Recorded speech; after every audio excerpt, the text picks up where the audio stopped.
As attacks continue to ravage Ukrainian cities, India today has travelled from Mariupol to Gorlovka, where the battle rages on. Parts of the city witness Russian control. India Today's Geeta Mohan continues to get you reports from ground zero. Here's more.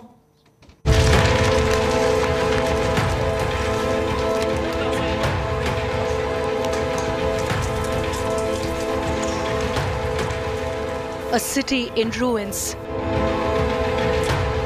Out of food, out of water, out of electricity.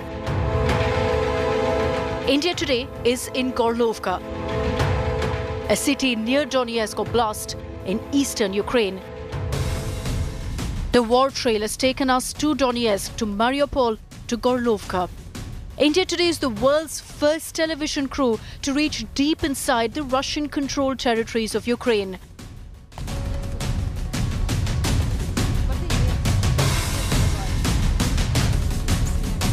This is Olha's house. She does not want to show her face because she has relatives in Ukraine as well. So it could be a security issue for her family members on the other side. But she's here. This is her house, which was destroyed. You're seeing new bricks because they're rebuilding. That's how resilient this town has been of Gorlovka, because they've been suffering this for a while. Ola over here will explain what happened. Ola, what happened to your house? Что произошло с вашим домом? 15 июня 2015 года производился обстрел. Было 2 прилета именно по улице Шашурина, дом 15. И был прилет в первый этаж, фундамент этого дома, и рядом стояк, 4-й этаж, просто насквозь. So it was 2 hits in the 15th year, and one of the hit was hit this house, and her flat was ruined. Door was out, and it was impossible to live here after that shell. Right. Impossible to live out here. This is the house that is being rebuilt, and just if Satya goes to the window, beyond this point is where the Ukrainians are holding fort. So every time there is attack or a fierce battle between the Ukrainian side and the Donetsk or the Russian side, this town of Gorlovka is the first town to fall victim. And this building, this neighborhood is the one that suffers the most. I'll take you outside to show exactly how the situation is outside also. If you come out over here, the buildings are absolutely dilapidated because they have been suffering this kind of shelling since 2014. And while the people still continue to live, right now, because the situation is so bad, the neighborhood is almost empty. There are older people, some younger lot who are still here, but playground over there, absolutely abandoned. Children do not come out. Some of them do come out if they're here and play amid the sounds of explosions, of shelling. So these are unreal times for people of Gorlovka, but also an entire community over here that has been witnessing the fiercest battle between Ukraine and Russia, between Ukraine and Donbass. Verkhnodorets is where Russian control ends. 1 kilometer from here, Ukrainians are holding fort.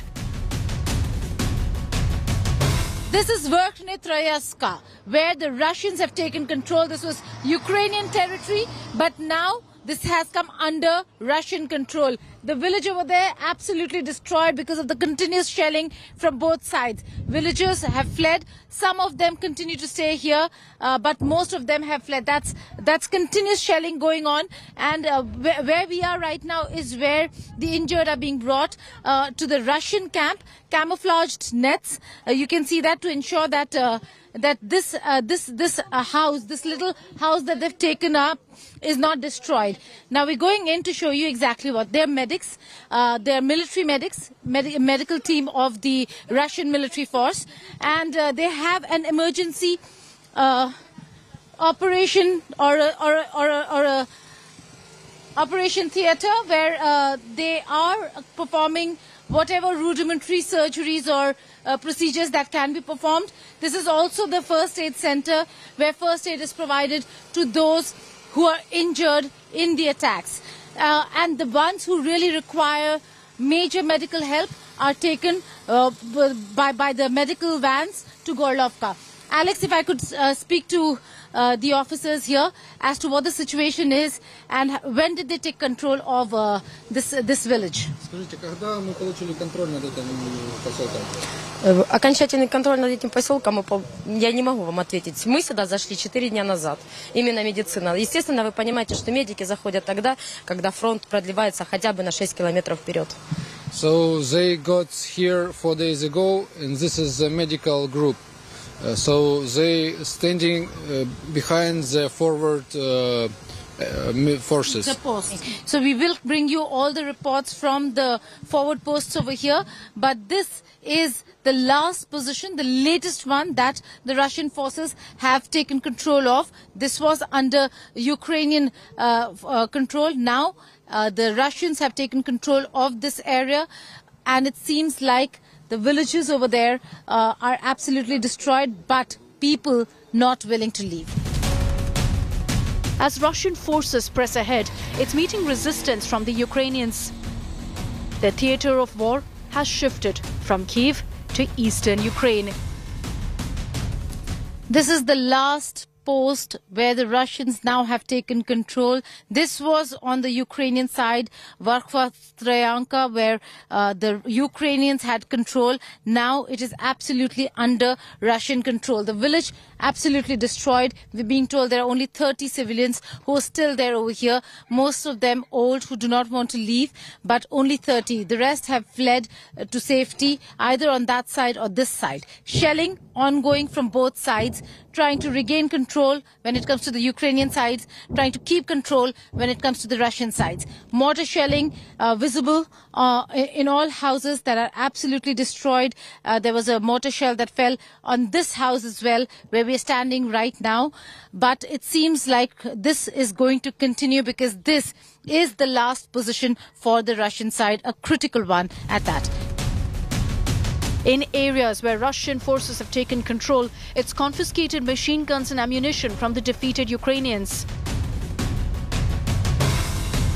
This is one of the homes where the Ukrainian forces had placed their machine gun. You can see the remnants, the pellets over here, and the action here on the door. So there are a few homes over here which were being used by the Ukrainian forces to base themselves out of, and the action against Russian forces were being carried out from these very places. So some of the homes over here had a huge stash of ammo, and that ammunition has been confiscated by the Russian side while the Ukrainian forces withdrew and went back to the positions that they're in now.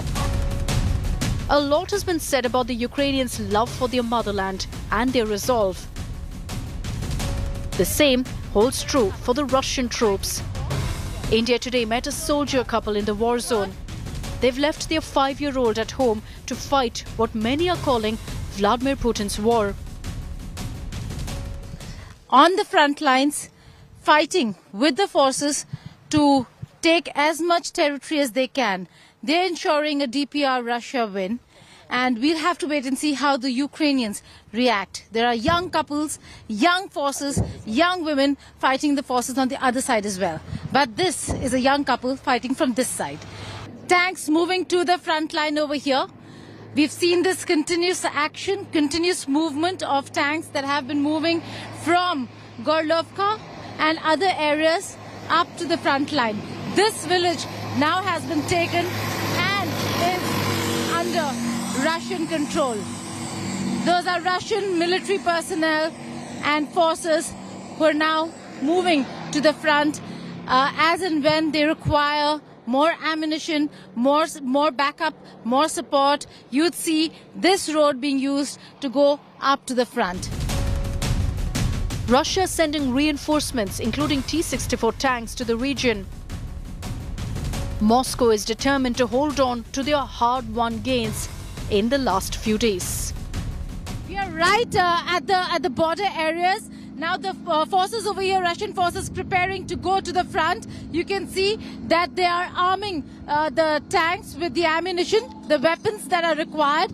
And over there are two more tanks. This is a T-64 and they're readying themselves. They soon will be going to the front. You see all of them. They were taking a break and now the forces over here moving ahead.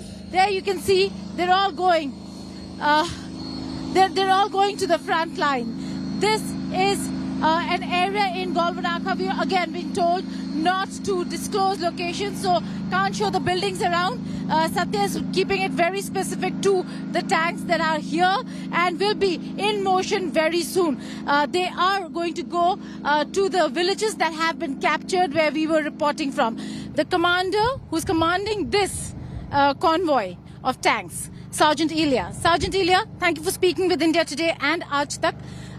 Where are you headed? We see you're preparing. Where are you headed right now? Don't want details, but just about the fact that the border areas that they're trying to capture. Не нужны детали, но скажите, куда вы направляетесь? То есть какие у вас примерно задачи стоят? То, что можно сказать. Задачи стоят на Новобахмутовку. Отбить сейчас, как бы вернуть ее нам, то, что нам положено, и нашу территорию. So they going to Novobakhmutovka village, which is in the territory of Donetsk People's Republic. It must be so.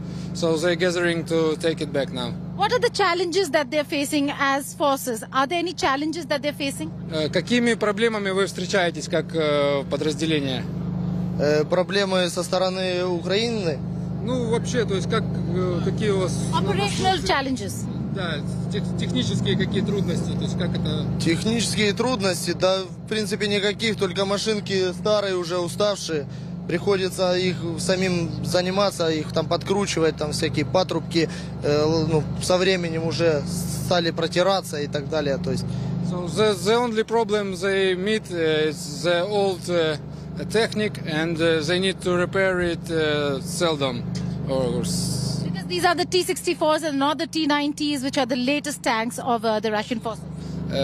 Да, это Т-64, не Т-90, которые... Ну, конечно, это 64-ки, которым уже лет 50 им точно. So at least these tanks are 50 years old. They're 50 years old, but why do you think Russia thinks it's okay for a T-64 to fight Ukrainians? Do you think they do not require more power to fight the Ukrainians? Is this enough? Вопрос такой, хватает ли Т-64 для украинцев? То есть, может, нужна техника лучше или достаточно этой? Ну, пока мы справляемся с этой, у нас есть 64-ки, 72-ки, у нас, в принципе, вот в батальоне 40 танков, поэтому мы потихоньку справляемся с этой проблемой. So they have 72, T-72 and T-64, so this is enough for them, as he says. That's Sergeant Ilya saying that it's enough for them. They're going to go to the front line and ensure that the areas that are a part of Donetsk remain with Donetsk, and the Russian forces over here are going to ensure that they maintain control of the region and of the area. I'm atop a T-64 Russian tank, and they are now preparing to roll in to the border areas, the front line. The preparation is on. The weapons are being placed, ammunition being placed inside the tank. They were taking a break, but now they're preparing themselves to go to where we're coming from. The last village that now is under Russian control. Ukrainian forces have been pushed back and they require all the support, all the backup that's required. And therefore, these tanks soon are going to go rolling into those villages. Atop a T-64. With video journalist Satya Rautre, Geeta Mohan for India Today. India Today is the only channel reporting from both Ukraine and Russia. In suburb and Kyiv, situation on ground is still tense. India Today's Gaurav Sawant sent us this exclusive ground report from Irpin. This India Today special broadcast comes from Irpin, and we are standing right where the Russian forces and the Ukrainian forces have been engaged in pitched battles just till some hours ago. In fact, this is a Russian vehicle. Remember, these Russian vehicles with the V mark are the ones that have been in this area. We are at the front lines of the conflict between Russia and Ukraine. Though Russia has announced that it is ceasing operations in and around Kyiv and Chernihiv, the ground reality as of now, the Ukrainian forces are taking no chances as they move forward inch by inch to regain territory in Irpin. If you look around me, you have the forces on ground who are moving forward. The snipers, the pioneers, and ground forces are moving forward, and we are moving forward with them. The information is that the Russians have retreated just hours ago in this area, and this vehicle was targeted just a short while back, prompting the Russians to retreat, indicating the fact that the Russians are now retreating in this area. There you see, if cameraman Lalit Joshi shows you these, look at that. That's with anti-tank guided missiles. You have soldiers who are deployed here, moving forward inch by inch. This place is heavily mined as of now. So we've also been told to be very careful where you step. Now, just look around. That's another Russian vehicle that's been targeted. It's lying mangled and destroyed here in Irpin.